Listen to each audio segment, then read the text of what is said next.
I'm sure each of you can think of things that amaze others, but seem absolutely ordinary to you. This is often due to the specifics of the region you live in, and in rarer cases, it's a personal trait. For a resident of St. Petersburg, the White Nights are nothing more than an annoying natural phenomenon that makes it hard to sleep in the summer. For a typical citizen of Scandinavian countries, it's the Northern Lights. In my case, such an ordinary thing was the so-called Scythian statues. Where I come from, they were an absolutely natural part of the landscape, something the locals hardly even noticed.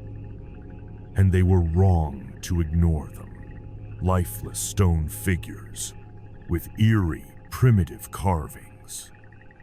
Maybe some of you have seen them in museums as children, or maybe some were even foolish enough to touch these cursed statues. If so, I pity you. You'd better wash your hands thoroughly, many times. Scrub them until they turn pink and your skin becomes raw with sores. That's far better than what might start growing inside you in decades to come. Now, I think even death would be preferable to that. I don't know if my advice will help you. It didn't help me.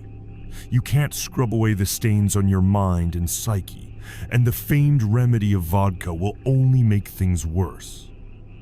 I should probably take a step back before I tell you my story to explain my motivation for writing all of this.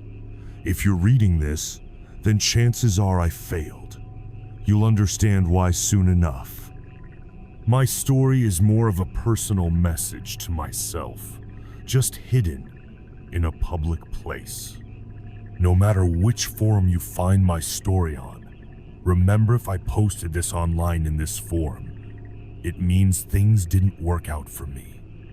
The idea of wrapping my experiences from the past year into a cohesive story came from other forum members. Shout out to the Psychonauts. Otherwise, I would have just left it as it was. Writing this is especially difficult because I'll have to relive some events I've tried to separate myself from, and even worse, I'll have to describe them in as much detail as possible. Over the past year, I've been called everything crazy, a junkie, a troll, a wannabe writer. Some even tried to dox me. A few particularly persistent people even succeeded. But guess what? No one ever showed up because, spoiler alert, there's a war going on where I live now. I'm not forcing anyone to read this. My story, like the forum it comes from, is easily found with a few searches. If you really want to check everything, you can find it, including the photos, though there's no point in posting them here for obvious reasons. Right now, I can hardly imagine how to tell the whole thing without spoilers, especially since I already have a rough idea of how my story ends. If you find yourself with questions as you read, don't jump to conclusions. By the end, much will become clear. For forum regulars, most of this won't be new. But for those just arriving, I can only say one thing. Get comfortable. This is going to be a long story. It all started in 2006, a few months before my 16th birthday. That May was unusually hot. School was coming to an end, and as usual, I was telling my classmates about Paradise on Earth, the village, where I spent every summer. Where the wild hemp grew taller than a man, stretching endlessly into the horizon in the sunlit lowlands. How my village friends and I would cook milk from the weed and make porridge from it too. How we'd drink the most potent moonshine, and how carefree girls sunbathed naked by the ponds.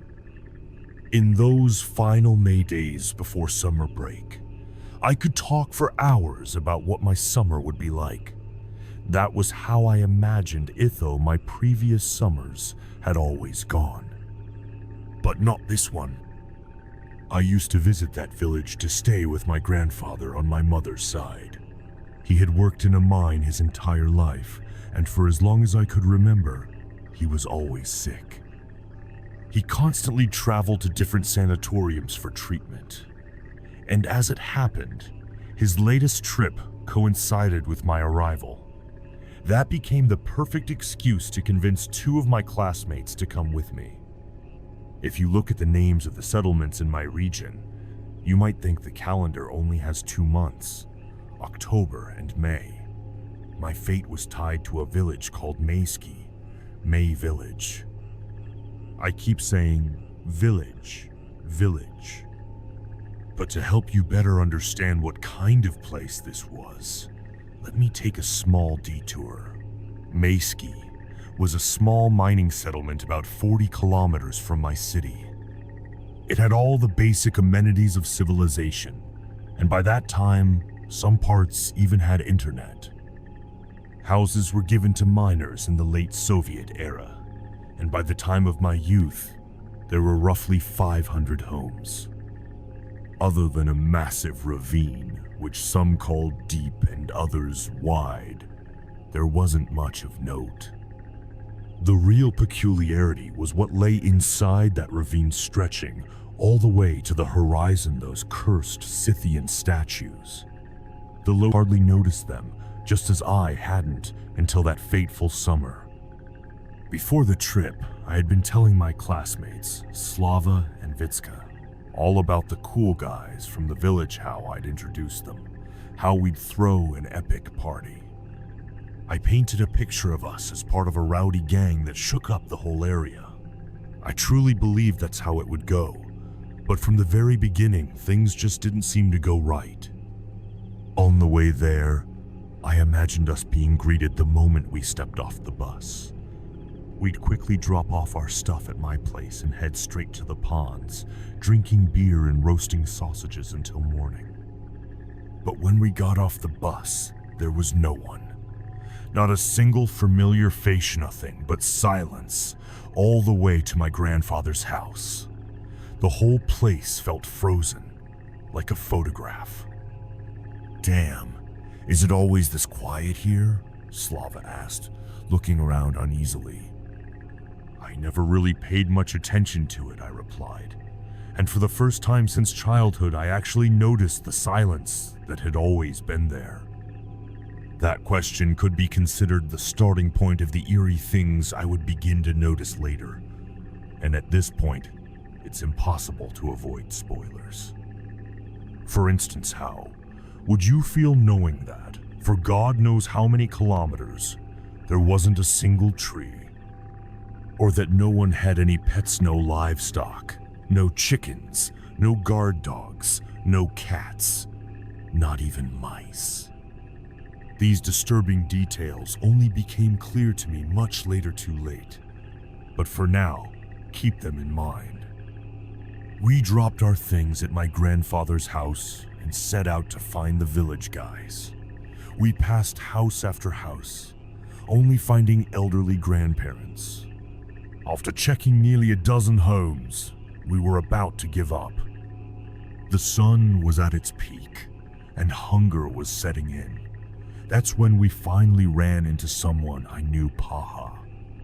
According to him, we shouldn't expect to see anyone else that summer. Some were taking school exams, others had enrolled in vocational colleges. Paha was a local, which was why he was still there. He suggested we go find Krivoy and Shubatwo, other village guys, both completely reckless. They lived with their perpetually drunk father, who, after returning from the mines, would down his homemade moonshine, which he distilled and sold himself, and stare blankly into space for hours. Krivoy and Shuba were twins, but not quite right. It was as if one had been feeding off the other in the womb. Shuba was the smarter one, unlike the completely crude Krivoy. But to be fair, that didn't mean he was intelligent by normal standards. Any insane stunt they pulled, they always did together. like throwing a miner's emergency respirator into a bonfire and laughing as they ran, or setting off firecrackers inside houses, which once led to them burning down a summer kitchen. They were a year younger than me. Krivoy had already lost his ring finger due to a botched homemade firework. Shuba had already done time in juvie for stealing a bike. And this was the company we planned to spend the evening with. When we got to their house, we found their drunk father barely able to speak. He managed to tell us that Krivoy and Shuba were out at the ravine looking for scrap metal. We bought a liter of warm moonshine from him and headed toward the ravine. It was visible from anywhere in the village, an endless lowland, speckled with stone formations, Scythian statues. There had once been plans to build a highway through it.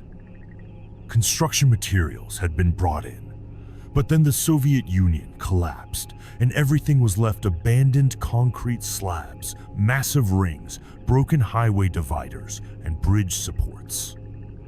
Eventually, people started using the unfinished road to dump construction waste.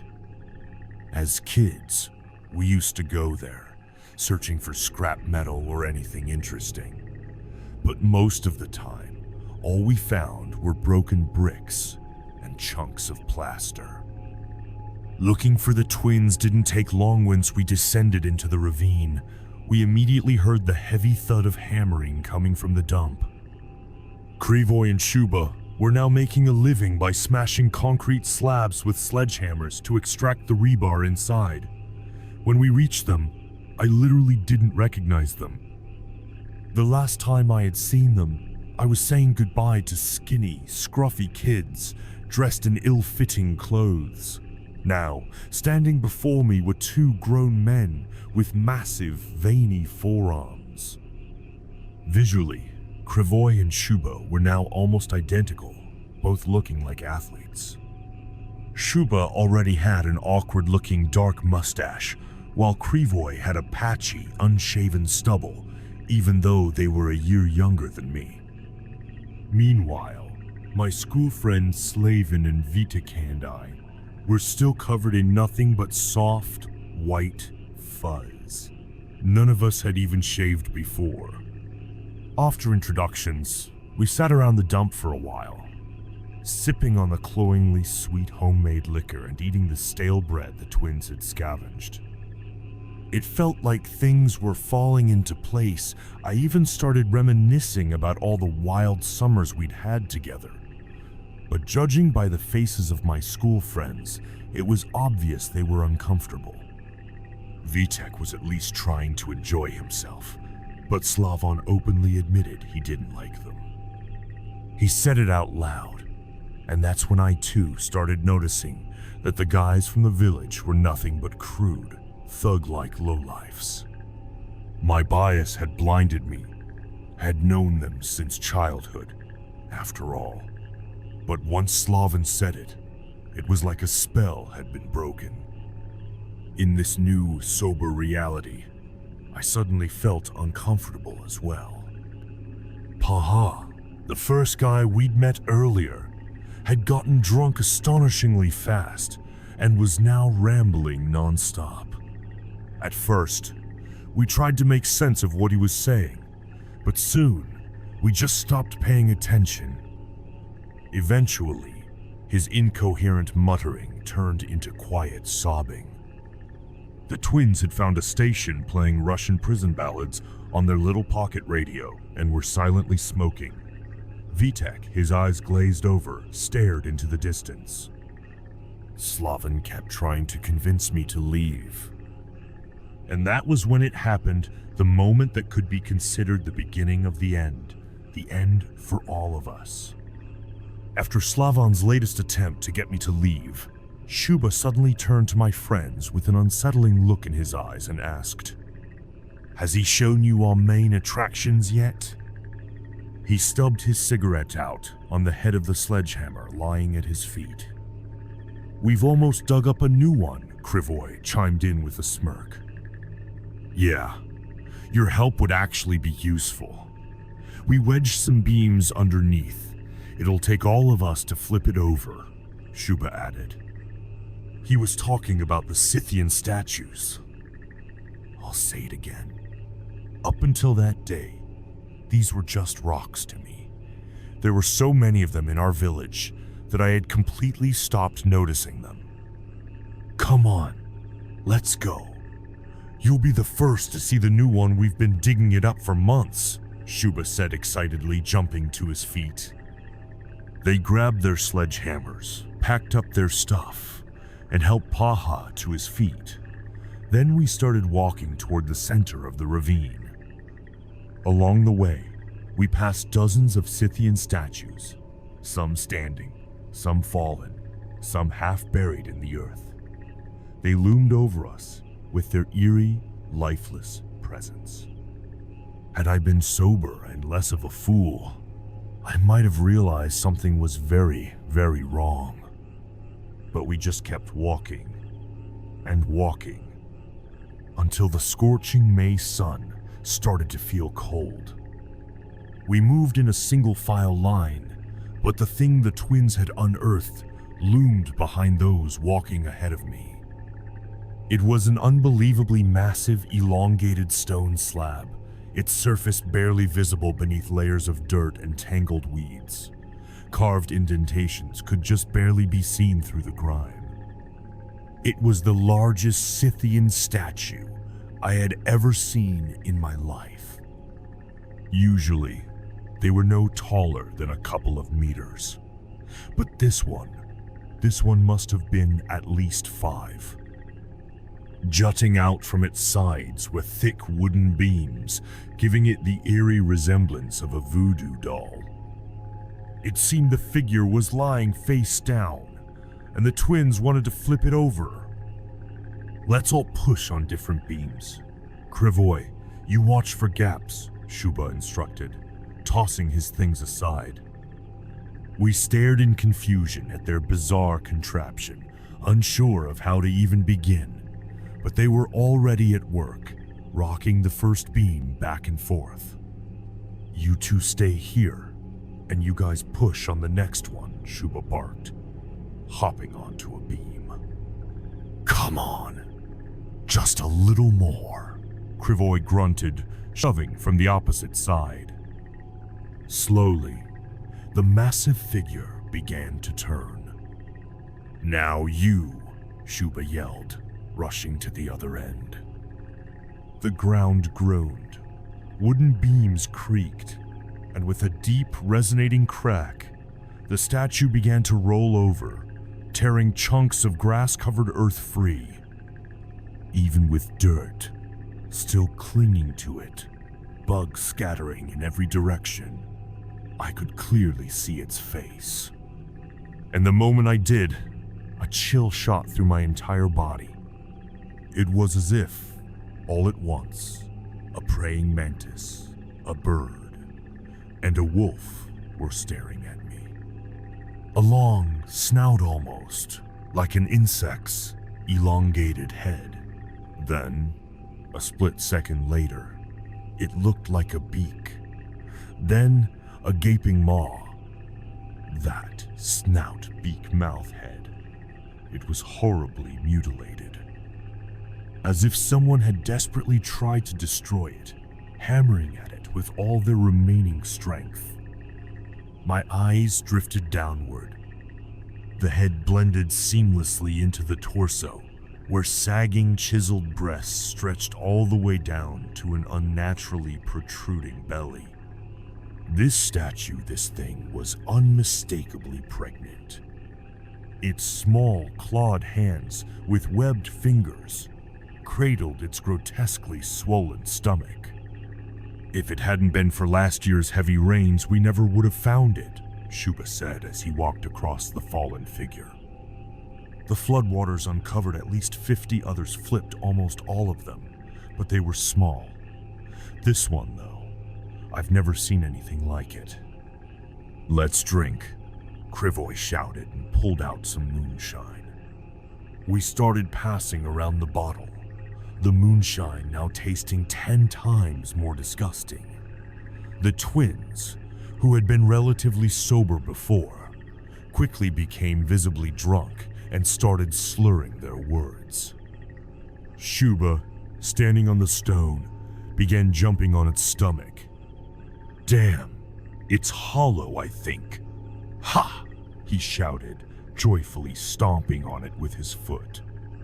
Hearing this, the already crazed Krivoy seemed to lose his mind entirely. Laughing wildly, he raised the sledgehammer above his head and aimed it at the center of the stomach.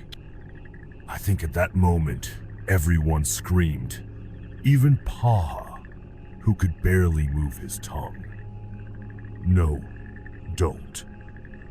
We didn't even have time to finish shouting before Krivoy struck the first blow right in the center of the stomach. "Stop. Enough." Everyone was yelling at him, but he only stopped after the stomach cracked open and crumbled to the ground. Anyone who has ever dreamed of all their teeth suddenly falling out, only to feel the exposed, soft flesh with their tongue, might understand what I felt at that moment.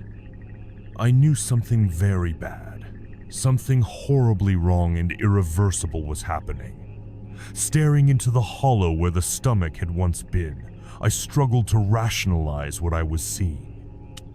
It seemed impossible for a solid stone to have such a void inside.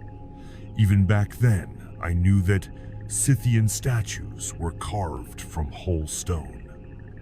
They weren't poured from stone, nor were they assembled from different pieces. They were always solid, with no possibility of a hollow interior. Yet here it was, an unsettling cavity, filled with something dark, something that looked like dried leaves. I kept thinking about it as I, along with the others, stepped closer and closer. Krivoy, completely unhinged, laughed and began scooping up handfuls of whatever was inside, tossing it into the air like confetti. Looking at the stone figure of the Scythian woman with its broken stomach, I felt a chilling sensation, as if the statue was radiating pure fury. It finally dawned on me that what I had mistaken for coldness was actually fear, a fear that had seeped into the very ground of this place. My hands were clammy with sweat, my jaw clenched in terror. And then, the thing happened, the thing that has haunted me ever since. I looked inside the statue's stomach. The human brain has an incredible way of censoring unbearable horror. I think, at that moment, my mind was trying to cover my eyes with both hands, shielding me from what was inside. If you've ever had your parents cover your eyes when a scary movie came on the television, you know that even the tightest fingers still leave small gaps between them. That's all it took, just a glimpse. What I saw was utterly impossible. Inside the stone stomach lay a small, shriveled skeleton, unmistakably human in shape. The supposed leaves turned out to be tiny blackened feathers that filled the cavity. I stared at the tiny body, my brain feeling as though it had been doused in radioactive boiling water. My gaze was trapped on the creature, then I looked lower. Inside this fetus-like skeleton was another, even smaller skeleton, and within that one, yet another. I swayed on my feet as my consciousness spiraled into an abyss of recursive horror. Each layer revealed an even tinier, even more impossible figure, like some nightmarish nesting doll of bone. I don't know how long this terror lasted, but when I finally snapped out of it, I was even more horrified. All the guys around me were convulsing on the ground, locked in seizures. Thick foam dripped from their mouths, their throats producing a deep rattling sound. I had once heard that when someone is knocked out cold, you should turn them on their side so they don't swallow their tongue. I had barely started moving to help when, all at once, they fell silent. And without pause, as if nothing had happened, they started waking up. Their eyes were vacant, their movements eerily normal. They stood up, chuckling, and resumed passing the bottle of moonshine around. My own eyes were filled with horror, yet they acted as though nothing had happened, not even the lunatic Crevoy. He looked completely fine. The bottle made its way to me again. I took a sip. The twins began gathering their things, slinging their sledgehammers over their shoulders. To the broken, crackling tune of prison ballads from their pocket radio, they started walking toward the village. Everyone followed, and my legs carried me after them. The moonshine hit fast, dulling my fear. As we climbed out of the ravine, something called mean instinct, a whisper I don't know. I turned sharply, and for a split second, I met the gaze of that Scythian woman. Except now, she was standing. Witiek was walking ahead of me. I grabbed the back of his shirt, yanking him around. Struggling to form words, I pointed toward the statue, desperately trying to convey what I had just seen. He muttered something back to me, too slurred to understand, and we kept walking. Well, after that, we kept drinking, so I only remember scattered flashes.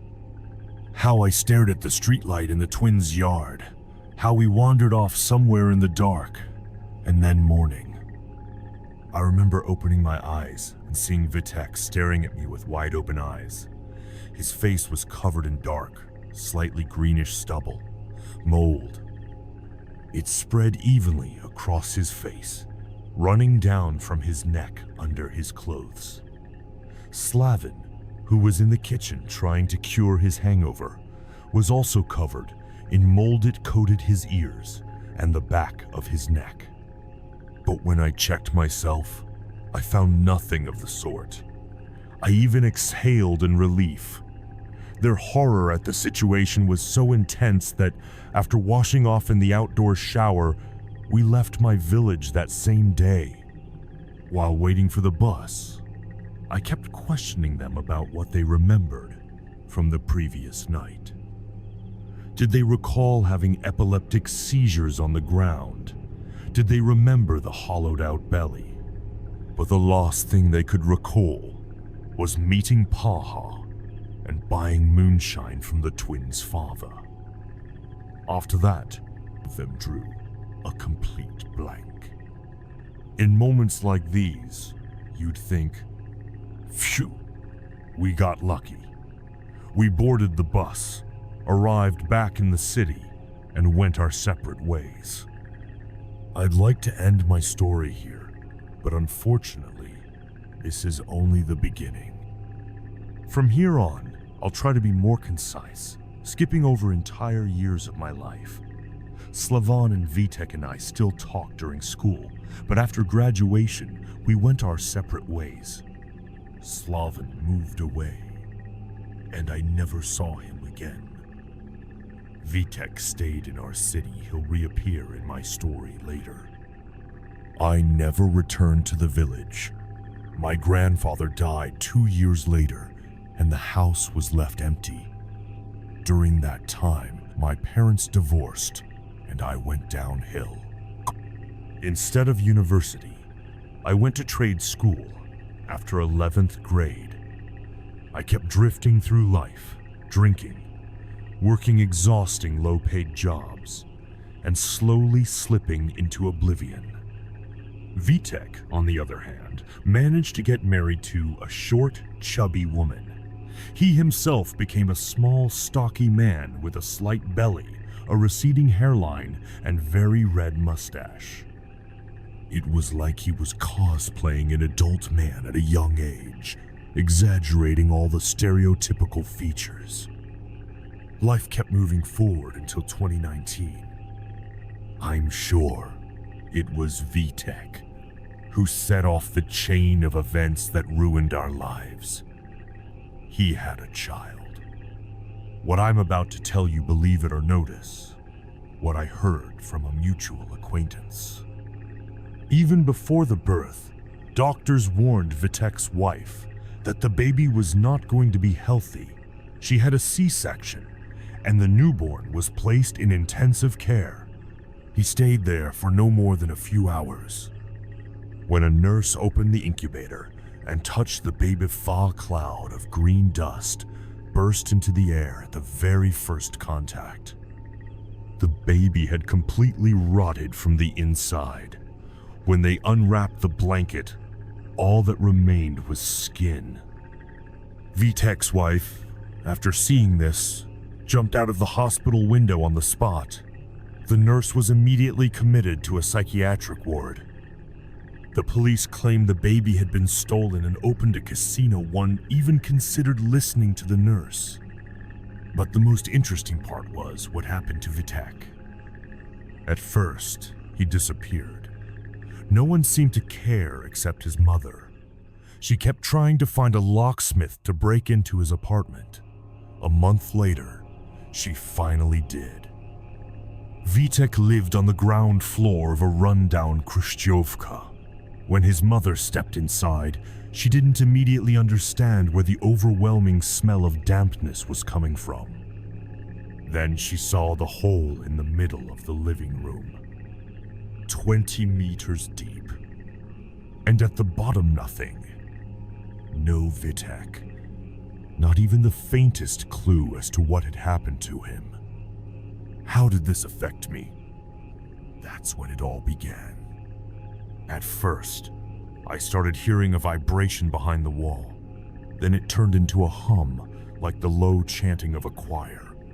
This sound wouldn't let me sleep and began following me outside my home. And then, one morning, as I was leaving for work, my door hit something. Squeezing past, I found a dead stray dog. The neighbors were just as shocked as I was. We carried the body outside together, and then the maintenance workers disposed of it. Returning from work, I met my neighbors again on the landing. This time, there were already 3 corpses at my doorstep, 2 cats, and 1 dog. We carried them out again, and in complete horror, I went home. That night, I couldn't sleep. I constantly heard a humming sound behind the walls and strange rustling noises at the door, as if something was weakly scratching against it. In the morning, there were already a dozen dead dogs and cats under my door. After that, my neighbors started looking at me with suspicion. On my way to work, I sat down to smoke in one of the courtyards. As I smoked, an old dog slowly walked toward me from behind. Breathing heavily, it barely moved its legs, and as soon as it reached my feet, it collapsed lifelessly. Not yet understanding what had happened, I stared at the dead creature until I saw a staggering cat coming toward me. Its black eyes were filled with death, and just like the dog, it reached my leg, bumped into it, and went limp. Then I saw animals coming toward me from all directions, sold skin and bone pets. They would reach my feet and die. Have you ever wondered where old animals go to die? I hope what happened to me isn't the answer. That day, I started running. I ran until my legs brought me to the village of Maeski, to the house where my grandfather had spent his last years. Only there did no small creatures come to die at my feet. Only there was nothing bigger than a bug. This is the part I spoiled in the beginning. I started living in that house, surviving on the rare gifts of local nature. The only piece of civilization I had left was my old laptop, which I'm using to write this. And now, we get to the strangest part. To survive, I started looting the neighbors' houses, breaking into them. Do you know what I found? Burrows deep burrows, leading endlessly downward. Have you ever watched Saboteur? Remember how beautifully he picked locks? Well, I didn't pick locks, I kicked the doors in. 410 empty houses, each with a burrow. How about that? Not a single living soul in the entire village. That's why I came to the forum, and for days, I got buried under piles of shit from people who didn't believe me. And now, there's a war happening. Go ahead, try proving anything to anyone now. Life really does have a sense of humor. But do you want the creepiest part to end with? I had a file on my desktop where I was writing all of this. When I finished, I cut the file, opened Drive D, went into the folder where I kept photos and personal stuff, and guess what I found? The same file. I opened it, and it had this entire story, word for word, except for the ending. But I swear, I never wrote that.